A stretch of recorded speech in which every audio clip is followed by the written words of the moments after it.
What happens to the household when one among the kin begins to ask for the storehouse to open while the fields remain untilled?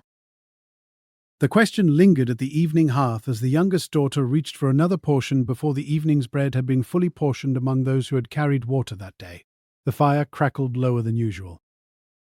Outside, the sound of hoes striking soil had already grown thin. By the next morning, the imbalance showed itself in the pasture. Two young men who once rose before light to check the boundary stones now lingered near the tool shed, speaking of what the household owed them rather than what the animals required. The goats wandered closer to the forest edge, and the youngest child who usually led them was left without guidance. An elder sat at the doorway, watching the path grow quiet. Days later, the same pattern reached the riverbank, where the women washed wool. One among them spoke of the grain she expected others to carry, yet her own hands stayed idle while the baskets sat half-filled. The water ran colder as the sun climbed, and the wool left too long in the current began to lose its strength.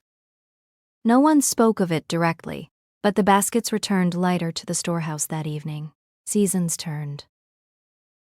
The fields that had once been turned together now showed patches where the soil had been left unbroken.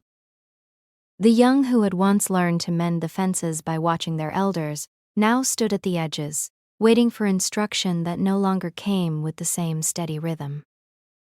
Tools leaned against the wall with dull edges.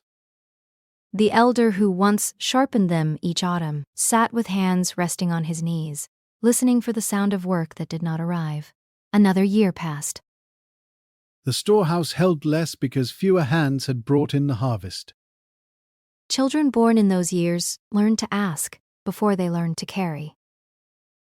When the first hard frost came, the paths between households grew harder to walk because fewer feet had kept them clear. The elder at the hearth asked again, softly, whether the fire would still be fed when the youngest among them grew old enough to tend it. The question remained unanswered through another winter. If the pattern holds, the fields will continue to forget the hands that once turned them. The storehouse will stand with thinner walls.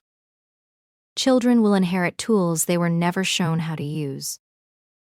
Elders will sit at hearths grown cold, and the line that once bound one household to the next will thin until the wind moves through empty places where labor once sounded. If the words of the forebears stirred recognition in the heart, that awareness must be carried back to the hearth and turned into the daily labor of bringing water and turning soil, so the baskets grow full again and the tools regain their edge.